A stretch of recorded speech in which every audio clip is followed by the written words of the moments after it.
ഹരേ കൃഷ്ണ, ജയ ശ്രീ രാധേ രാധേ.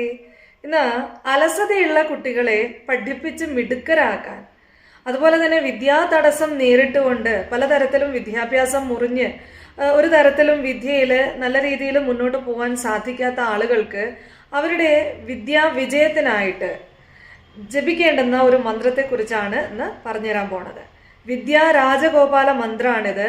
നിത്യവും വിശ്വാസത്തോടു കൂടി 11 തവണ ഈ മന്ത്രം ജപിക്കുകയാണെങ്കിൽ അവർക്ക് വിദ്യാ വിജയം നൽകി ഭഗവാൻ ശ്രീകൃഷ്ണൻ അനുഗ്രഹിക്കുന്നതാണ്. മന്ത്രം ഇങ്ങനെയാണ് ജപിക്കേണ്ടത്. കൃഷ്ണ കൃഷ്ണ ഹരേ കൃഷ്ണ സർവജ്ഞം ത്വം പ്രസീത മേ രമാരമണ വിശ്വേശ വിദ്യാമാശു പ്രയച്ഛ മേ.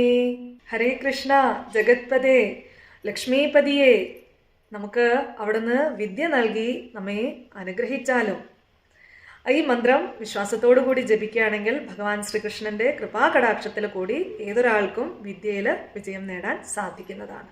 ഇനി ഇത് മാതാപിതാക്കളെ ജപിച്ചാൽ മതിയോ, കുട്ടികൾ തന്നെ ജപിക്കണോ എന്നൊക്കെ സംശയമുള്ള ആളുകൾക്ക് കുട്ടികൾ തന്നെ ജപിക്കണം. പണ്ട് കാലത്ത് കുട്ടികൾ ഭഗവാന്റെ അടുത്ത് ഒരിത്തിരി നേരം നിന്ന് പ്രാർത്ഥിച്ചിട്ടൊക്കെ സ്കൂളിൽ പറഞ്ഞു വിടാറുള്ളൂ. അപ്പം അതുപോലെ ഈ മന്ത്രം നിത്യവും ഒരു 11 തവണ ജപിച്ച് പ്രാർത്ഥിച്ച് പോവുകയാണെങ്കിലാണ് അവർക്ക് വിദ്യയിൽ വിജയം ഉണ്ടാവും. അപ്പം അത് അവർ തന്നെ ചെയ്യണം, മാതാപിതാക്കൾ ചെയ്തതുകൊണ്ട് കാര്യമില്ല.